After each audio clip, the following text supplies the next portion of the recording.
आजमगढ़ योगी सरकार में प्रदेश की स्वास्थ्य व्यवस्था हुई ध्वस्त। प्रदेश में सरकार नाम की कोई चीज नहीं रह गई है। लगातार कोरोना काल में लोगों को दर दर भटकना पड़ा। ऑक्सीजन के अभाव में लोग दम तोड़ रहे हैं। क्षेत्रीय विधायक संग्राम यादव पेश है आजमगढ़ से राम मिलन यादव की खास रिपोर्ट। तो क्या लगता है कि कोरोना से निपटने के लिए आपके क्षेत्र में सरकार के प्रयास कारगर रहे हैं? इसमें आपने अपनी निधि से क्या कुछ किया, इसके बारे में बताइए। पूरे उत्तर प्रदेश में सरकार नाम की कोई चीज बची नहीं है। लगातार कोरोना काल में जिस तरह से लोगों को दर दर भटकना पड़ा, ऑक्सीजन के अभाव में लोग दम तोड़ दिए, दवाइयों की इतनी बड़ी कालाबाजारी हुई, ऑक्सीजन की इतनी बड़ी कालाबाजारी हुई कि ऐसा कभी लूट मची ही नहीं थी। कोई भी तड़पते हुए गया तो ब्लैक में उसको ऑक्सीजन भी मिला, ब्लैक में दवाइयां मिली और कोई देखने को कहीं तैयार नहीं था। सरकार नाम की संस्था अपने आप में बेकार साबित हो रही थी। अगर हम सब किसी जिम्मेदार अधिकारी को फोन लगा करके कुछ उनसे मदद की बात करते थे तो असहाय महसूस करते थे। वो हमारी बातों को तवज्जो तक नहीं देते थे। और जिस तरह से दर दर ठोकरें मरीज खाए हैं, उनके परिजन खाए हैं, ऐसा स्वतंत्र भारत के इतिहास में कभी नहीं हुआ था। तो ये सरकार पूरी तौर पर कोरोना में फेल है। और मैं विधायक और अपने क्षेत्र के नाते मैं आपसे कहना चाहता हूं कि यही अतरौलिया है जहां पर माननीय अखिलेश यादव जी ने 100 शैय्यायुक्त संयुक्त जिला चिकित्सालय बनाने का काम किया था और 100 मैटरनिटी विंग भी बनाने का काम किया था। पूरी फुल सौ सज्जा के साथ है, सारे बेड हैं, सारी मशीनें, सब कुछ हैं। हमारे समय में अधीक्षक थी डॉक्टर ए के मिश्रा जी, संचालित भी हो गया था, हर तरह के स्पेशल विशेषज्ञ डॉक्टर भी आ गए थे। लेकिन जब से भारतीय जनता पार्टी की सरकार आई, लगातार इतने बड़े अस्पताल की उपेक्षा कर रही है। हमने विधानसभा के अंदर भी कहा कि विषय विशेषज्ञ डॉक्टरों की वहां पोस्टिंग की जाए, लेकिन सरकार पे जू नहीं रहेंगी। हमने यहां भी नेताओं से, उनके बीजेपी के नेताओं से कहा कि अगर आप कुछ बेहतर करना चाहते हो तो अतरौलिया के अस्पताल पर इंतजाम करो, डॉक्टर्स का इंतजाम करो, स्पेशली विषय विशेषज्ञ डॉक्टर का इंतजाम करो। लेकिन एक भी भारतीय जनता पार्टी के कार्यकाल में योगी की सरकार ने मेडिकल के क्षेत्र में, हेल्थ के क्षेत्र में एक भी काम करने का काम नहीं किया। जब पूरी व्यवस्था चरमरा गई, मैं उससे अवगत होकर के जब मैंने 25 लाख रुपया विधायक निधि से अतरौलिया के संयुक्त जिला चिकित्सालय को देने का काम किया। मैंने पत्र लिखा जिलाधिकारी महोदय को कि आप तत्काल इस पैसे से ऑक्सीजन, इंजेक्शन, जीवन रक्षक मंगाइए।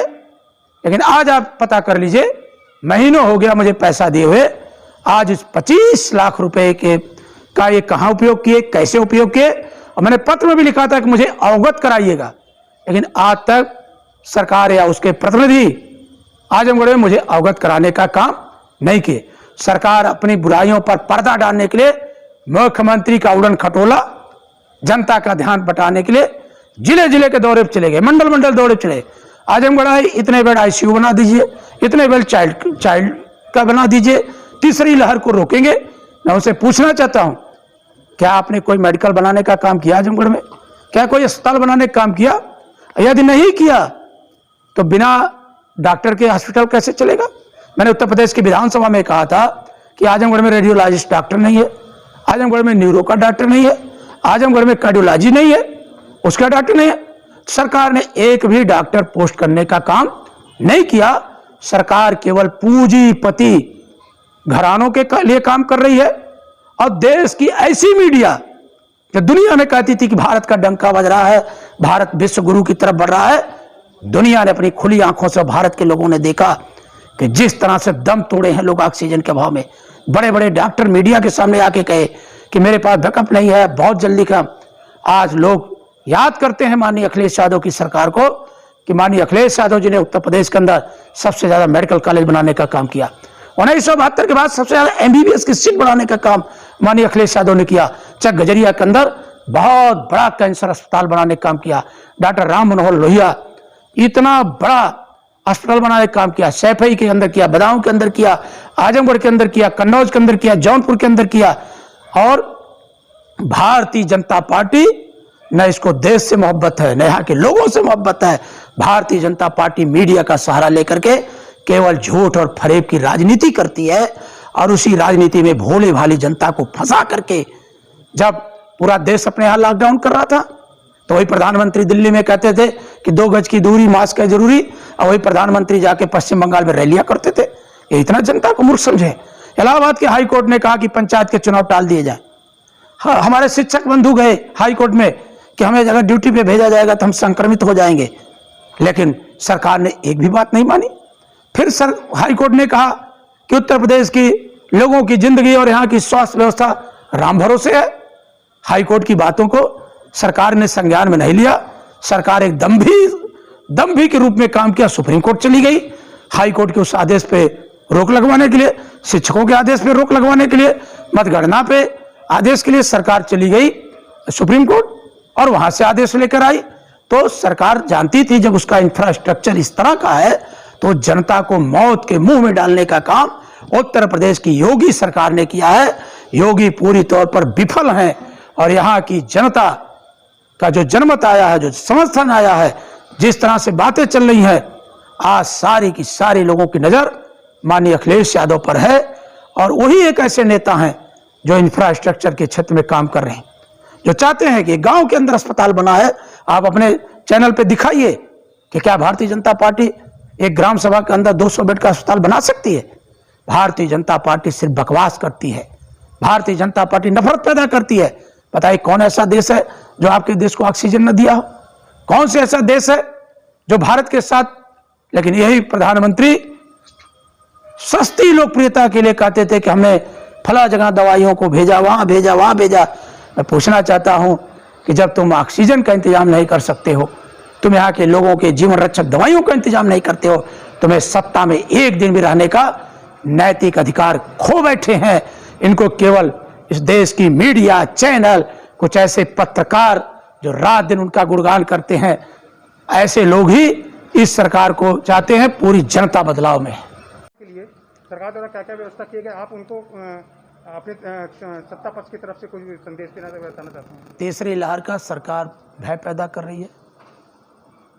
तीसरी लहर के लिए ईमानदारी से काम करे अगर ऐसा कुछ है, और मेडिकल और विशेषज्ञों की राय ले, विपक्ष को राय ले।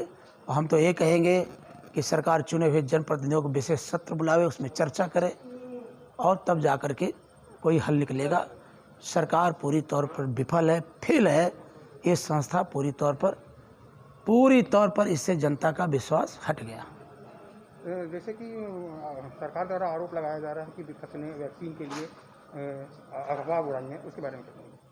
बता तो दिए कि सरकार पूरी तौर पर विफल है, बकवास करती है, झूठ बोलती है। ये हम नहीं कहते, पूरा देश कहता है, लोग कहते हैं।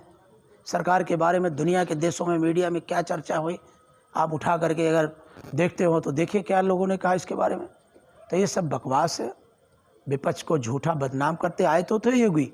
आज हम क्यों नहीं मिले हम सबसे, क्यों नहीं हमारी राय लिए, क्यों नहीं आवश्यकताओं को पूछे? सरकार विपक्ष क्या, अपने चुने हुए मंत्रिमंडल को सरकार विश्वास नहीं देती। टीम 9 के साथ बैठक करती है, टीम 11 के साथ बैठक करती है। काहे के लिए कैबिनेट है? तो सरकार को जनता के चुने हुए प्रतिनिधि पर, कैबिनेट पर विश्वास नहीं है। ये टीम 9, टीम 11 बना करके जनता को गुमराह करती है। जनता में बेनकाब हो चुकी है, जनता इंतजार में है। वो देखेगा बहुत जल्द उत्तर प्रदेश में एक बदलाव की लहर चल रही है। ये हम नहीं कहते, जागरूक पत्रकार भी कह रहे हैं, बुद्धिजीवी कह रहे हैं, अधिकारी कह रहे हैं, कर्मचारी कह रहे हैं, व्यापारी कह रहा है, किसान कह रहा है। इसीलिए किसान आंदोलन को दबाने की कितनी साजिश हो रही है, लेकिन वो आंदोलन दबा नहीं है। आज गाजियाबाद से लेकर के गाजीपुर तक संपूर्ण उत्तर प्रदेश में पंचायत के चुनाव में जबरदस्त तरीके से समाजवादी पार्टी जनता के बीच है। कोरोना वायरस के लिए बचाव के लिए जनता को, क्षेत्रवासियों को, जनता सतर्क है। सरकार पूरी तौर पर विफल है। इसके बचाव कैसे होना है, जनता तैयार है, जनता काम कर रही है।